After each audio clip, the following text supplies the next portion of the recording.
Nakatikim ka na ba ng shampoo ginger? Isang halamang ligaw sa gubat sa hanay ng mga luya. Mayroon itong madadahong puno at minsan nga ay tumataas ng hanggang 4 na talampakan. Ang shampoo ginger gaya ng luya ay makakain rin at hindi mo aakalaing higit pa nga itong masustansya kaysa sa luya. Hello, what's up? Your best here. Sa videong ito ay ating kilalanin ang klase ng luyang ito na kung tawagin nga ay shampoo ginger. Ano-ano nga ba ang mga gamit at benepisyong hatid nito? At kung papaano nga ba ito gagamitin? Pero bago tayo magpatuloy, kung bago ka pa lamang sa ating channel, ay huwag mong kalimutan na pindutin ang subscribe button at ang notification bell upang lagi kang updated sa aking mga bagong uploads.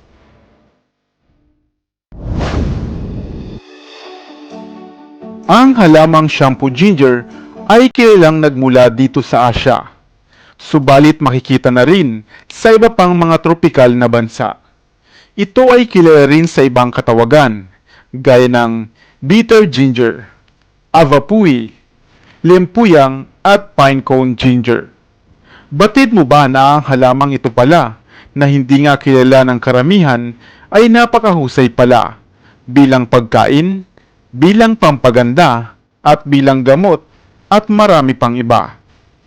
Halika, at lahat ng iyan ay iisa-isahin natin. Dahon. Ang mga matingkad na berdeng dahon ng avapui o shampoo ginger ay karaniwang may habang 15 hanggang 40 sentimetro. At kadalasan nga itong ginagawang outdoor plants sapagkat nakakaaliw ang malalapad at mahaba nitong mga dahon. Bulaklak at bunga. Ang bunga ng shampoo ginger ay kakaiba sapagkat ito ay hiwalay na tumutubo buhat sa lupa. Ito ay animoy cone na binubuo nga ng maraming bracts at sa mga bracts na ito, ang bulaklak ay umuusbong. Ang bunga ng shampoo ginger ay berde sa umpisa at nagiging kulay pula o reddish na pagkalipas lamang ng 2 linggo. Maaaring kainin ang bulaklak at bunga ng halamang ito, kahit pa nga ito ay hilaw. Subalit mas popular itong ginagamit bilang dagdag ganda sa mga flower arrangement sapagkat mayroon itong mahabang tangkay. Ang bunga ng shampoo ginger ay makatas na kung inyo itong pipisilin ay maglalabas ito ng malagkit na tubig na animoy conditioner. At ito nga ang ginagamit nila at inilalagay sa buhok bilang shampoo o bilang conditioner. Ang katas nito ay maaari mo ring gawing moisturizer sapagkat ito ay mayaman sa mga sustansya. Ugat ng shampoo ginger. Ang ugat naman ng shampoo ginger ay maraming dalang health benefits. Mayroon itong sustansya na madaling maabsorb ng ating katawan at pinaniniwalaan ngang mainam na pinagmumulan ng mga gamot laban sa mataas na lagnat o seizure man. Kung ikaw ay kakain o iinom ng katas ng shampoo ginger, ay maaari ka ring makaiwas sa pagkakaroon ng mga cancer. Ang halamang ito rin gaya ng kurkuma ay nakakatulong sa iyo upang maibalik ang gana sa pagkain. Ang mga bata man o matanda ay hindi nakakaligtas sa diarrhea. Subalit ang shampoo ginger ay isang epektibong gamot o home remedy upang malunasan ang mga problema sa inyong tiyan gaya nga ng diarrhea o dysentery. Ang shampoo ginger ay isang tradisyonal na lunas nga sa mayroong mataas na lagnat, gaya ng white radish. Ito ay nakakatulong upang bumaba ang temperatura at posibilidad na seizure. Sapagkat ang halamang ito na shampoo ginger ay nagtataglay din pala ng paracetamol.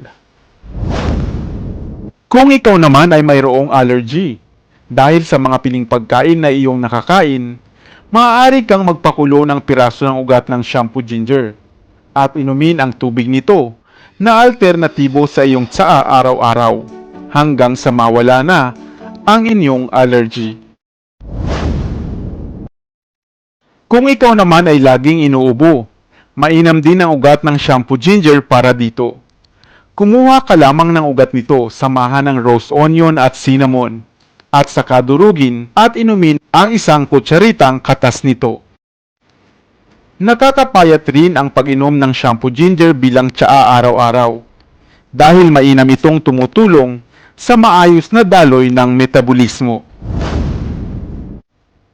Kung masakit naman ang inyong ngipin at may butas ito, ay maaari ka nga maglaga ng ugat ng shampoo ginger.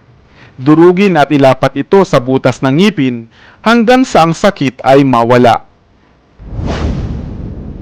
Napakaraming ang gamit ng shampoo ginger, lalo na nga bilang tradisyonal na medisina sa ilang bansa sa Asya.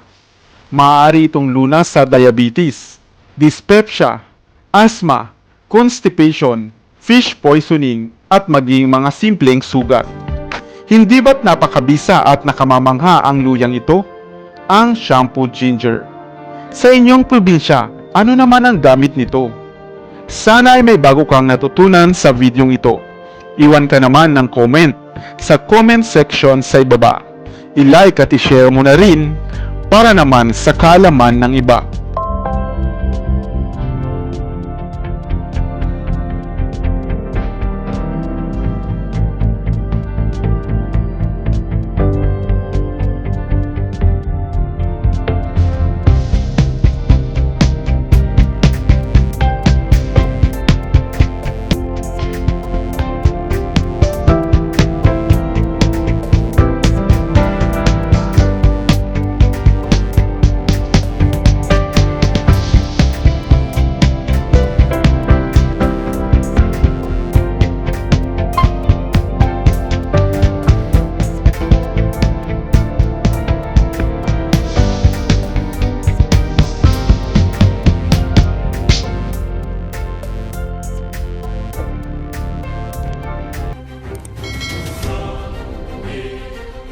Para sa mga kakaibang kwento ng inspirasyon, kaalaman, hiwaga at misteryo, ako pa rin ang inyong lingkod, ang inyong best para sa Best TV.